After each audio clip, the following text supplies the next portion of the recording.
Young, more now on the question about Australia Day, with an opinion poll put out today by a conservative group, Advance Australia, suggesting that almost 80% do want to keep the day on January 26. Let's bring in Benedet from Advance Australia, the National Director. Thanks so much for your time. Pleasure, Aaron. We had Richard Di Natale on the program earlier and I asked him about this. He said that really it's about the way you pose the question. So what was the question that you put to the people who responded? Well, I would expect a response like that from the Greens when they get an answer they don't like, and that is 71% of Australians who don't want to change the date from the 26th of January. The question we asked was very simple, very straightforward. It wasn't a leading question. It was, do you want to change Australia Day from the 26th of January? A yes or no response, and as I said, overwhelmingly, 71% of Australians think that Australia Day should remain on the 26th of January. Pretty strong support for keeping it on that day as well from Labor voters, it seems. Absolutely. People are sick of political correctness in Australia, and Australia Day is just the latest football in the political correctness wars that we're seeing. Change the date, call it something different, all of those type of actions that people want to undertake are nothing more than political correctness on steroids. Interesting about the number of voters who thought that it meant nothing more than a public holiday.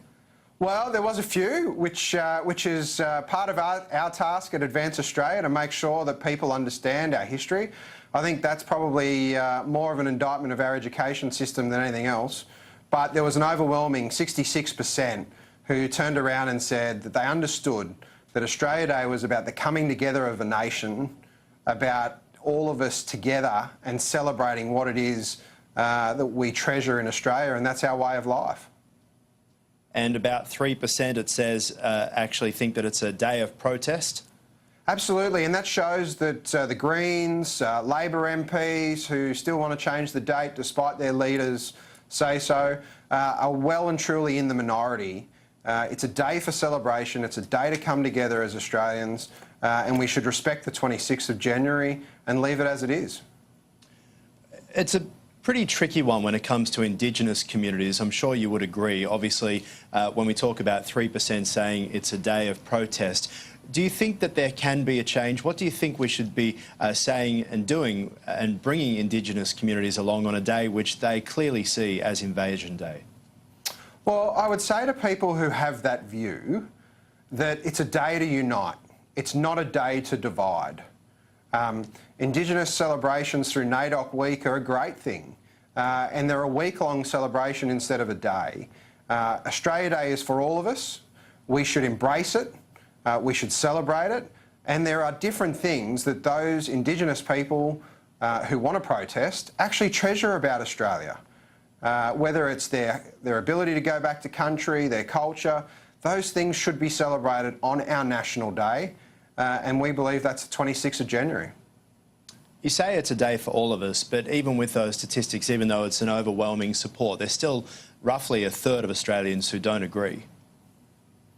Yeah, and you then ask why that would be the case, and I think that there is misunderstandings about the origins of the 26th of January in some circles. I think the activists have had a clear run at this for the last couple of years.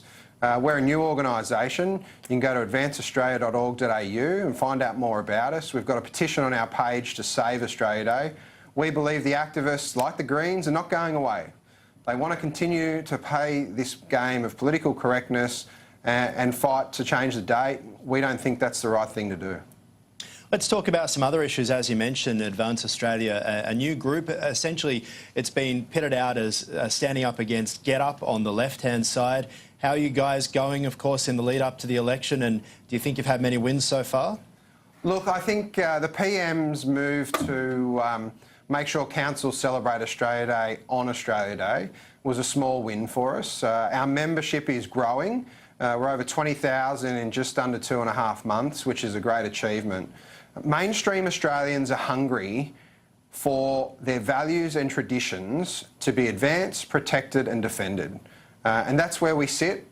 We don't support any one political party. We're an independent organisation. We've got an independent board and advisory council, and we welcome anyone who believes in what we believe, which is clearly articulated on our website, as a member of our organisation. I'm sure you're right about mainstream Australians having their views, but one great thing about the country, of course, is our ability to understand the views of others too. Therefore, do you think it is right that the Greens MPs and senators are going to go ahead with this plan to be able to hold their own citizenship ceremonies and to be able to help councils and those people who don't perhaps agree with the mainstream view on January 26? Yeah, look, I'd be disappointed if they didn't heed the message from mainstream Australians in this poll, and that is Australia Day should be on the 26th of January. I think there's plenty of political activists, whether it's mayors, councillors, the Greens, Get Up, etc., who will always have their view, and I respect their ability to have that view. One of the things at Advance Australia that we treasure is free speech. So good luck to them, good on them, but the majority of Australians do not agree with them. I saw something last week, a bit of a target at Get Up, that suggested that all Get Up is 14 people in an office. What's the difference between your organisational structure and also Get Up, given, as I say, you've been set up to have an alternative counterpoint to Get Up? Yeah, look, we have an advisory board that is made up of people from many walks of life, an author, a journalist, some business people. We have an independent board that none of our members are members of political parties. We are different. We're member-driven. Our views, our campaigns, 100% come from our members. And the feedback we get from the over 20,000 members we've had is fantastic. We want to continue to grow as we seek to influence more policy across the board, whether it be superannuation changes in relation to franking credits, Saving Australia Day, or what we'll launch in February, Aaron, when we kick off our next campaign. Okay, look